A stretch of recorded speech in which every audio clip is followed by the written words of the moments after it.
அனைவருக்கும் வணக்கம். சுபமாரிமுத்து திருப்பூரிலிருந்து.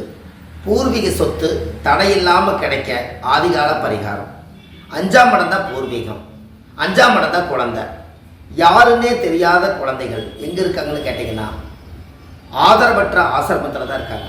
ஆதரவற்ற ஆசிரமத்தில் குழந்தைகளுக்கு போய் அவங்களுக்கு பூர்வீக சொத்து கிடைக்கிறேன்னா அந்த குழந்தைகளுக்கு ஒரு வஸ்திரமோ அவங்களுக்கு ஒரு நேரம் சாப்பாடு வாங்கி எனக்கு பூர்வீக சொத்து கிடைக்குதுன்னு சொல்லி இந்த குழந்தைகளுக்கெல்லாம் நீங்கள் கொடுத்துட்டு அந்த குழந்தைகிட்ட கூட்டு பிரார்த்தனை பண்ணிட்டு வந்தீங்கன்னா முன்னோர்கள் சேர்த்து வச்ச சொத்து குழந்தை வடிவத்தில் அவங்க பிரார்த்தனை பண்ணால் சீக்கிரமாக அந்த தடையெல்லாம் உடைஞ்சு அது சீக்கிரமாக உங்களுக்கு சொத்து கைக்கு வந்துடும்.